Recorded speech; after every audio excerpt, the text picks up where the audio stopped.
प्यारे दोस्तों, आज हम आपको एक ऐसी मैयत के बारे में बताएंगे जिसके ऊपर इतनी चींटियां थीं कि उसे देखकर आप भी हैरान रह जाएंगे।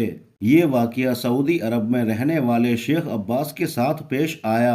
एक आदमी ने शेख अब्बास को कॉल किया कि क्या आप हमारे घर आकर एक मैयत को गुस्ल दे सकते हैं। शेख अब्बास ने जवाब दिया, ठीक है, मैं आ जाता हूँ। शेख साहब उस जगह पर चले गए।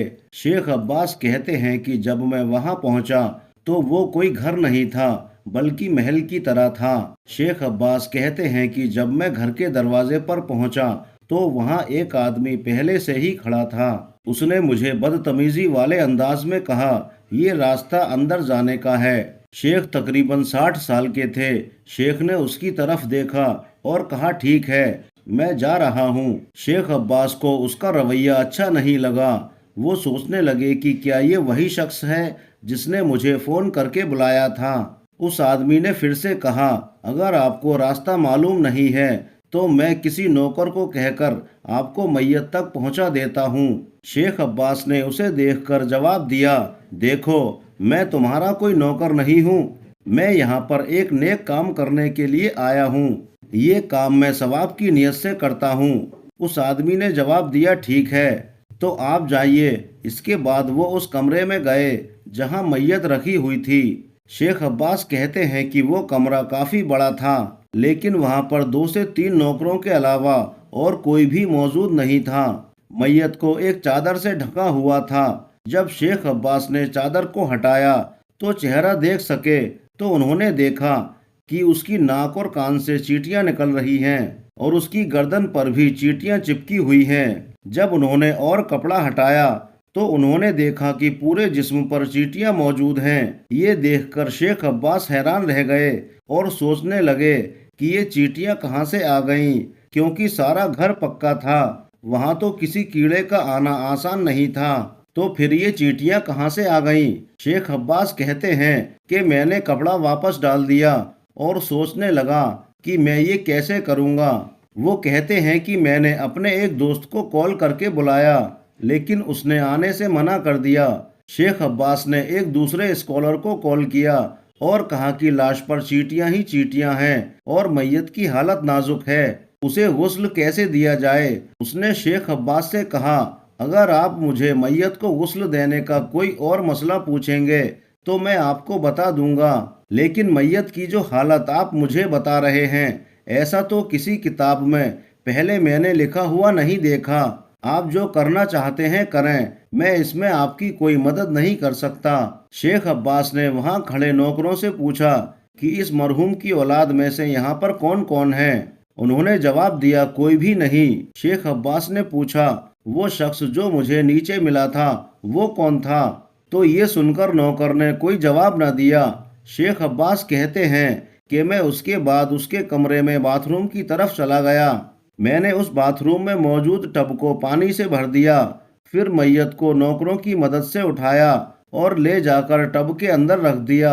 ये करने के बाद उसके जिस्म पर मौजूद चींटियां पानी के ऊपर तैरने लगीं।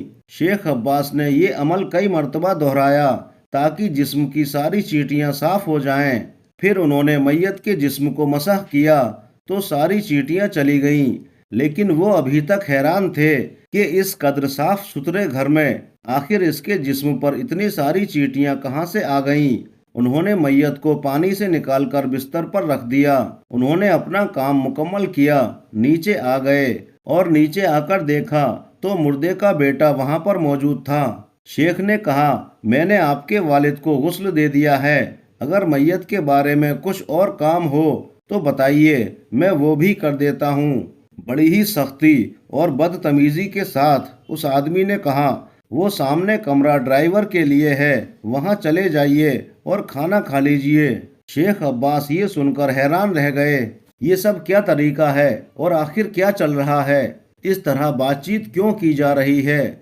जब उसने दोबारा कहा, सामने ड्राइवर के कमरे में जाओ और खाना खा लो, तो शेख अब्बास ने जवाब दिया, मैं ये सब कुछ अल्लाह पाक की रजा की खातिर करता हूँ, आपसे खाना या पैसे मुझे नहीं चाहिए। उसके बाद शेख अब्बास उस घर से बाहर निकले और रोड पर टैक्सी का इंतजार करने लगे।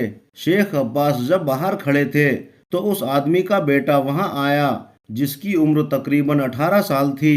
उसने देखा कि शेख रोड पर खड़े हैं तो वो उनके पास आया और बोला, मैं इस रवैये पर माफ़ी चाहता हूँ। मैं अपनी गाड़ी लेकर आता हूँ और आपको आपके घर छोड़ देता हूँ। शेख अब्बास कहते हैं कि मेरे मना करने के बावजूद भी उसने मुझे अपनी गाड़ी के अंदर बिठा लिया। अब अक्सर जो इंसानों की आदत होती है कि जब भी वो कोई अच्छा या बुरा देखते हैं तो उसके बारे में जानने की कोशिश करने लगते हैं।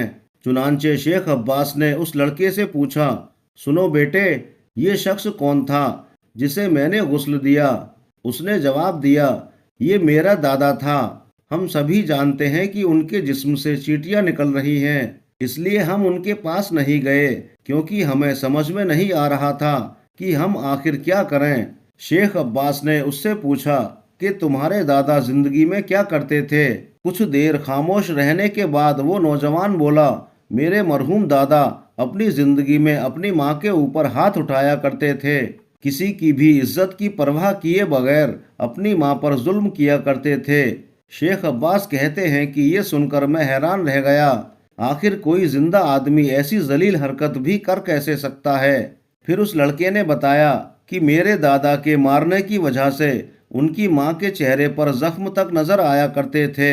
ये देखकर मेरे वालिद खुद अपनी माँ को एक बार पुलिस स्टेशन ले गए ताकि मेरे दादा के खिलाफ कार्रवाई कर सकें। लेकिन जब भी पुलिस वाले उनसे पूछते कि आखिर क्या हुआ, क्या आपको आपका बेटा मारता है, तो वो हमेशा यही कहा करती थी कि नहीं, मैं सीढ़ियों से गिर गई थी। मेरे वालिद कुछ भी नहीं कर सकते थे क्योंकि जो शख्स ये हरकतें कर रहा था वो उनका अपना बाप था।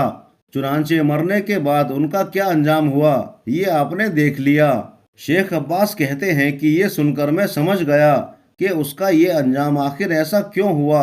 अल्लाह रब्बुल इज़्ज़त हम सबके वालिदैन को सलामत रखे और जिनके वालिदैन इस दुनिया से रुखसत हो चुके हैं, अल्लाह पाक उनकी कब्र को जन्नत का गहवारा बनाए।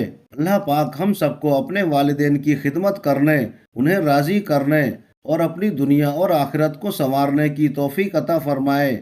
आमीन या रब्बल आलमीन।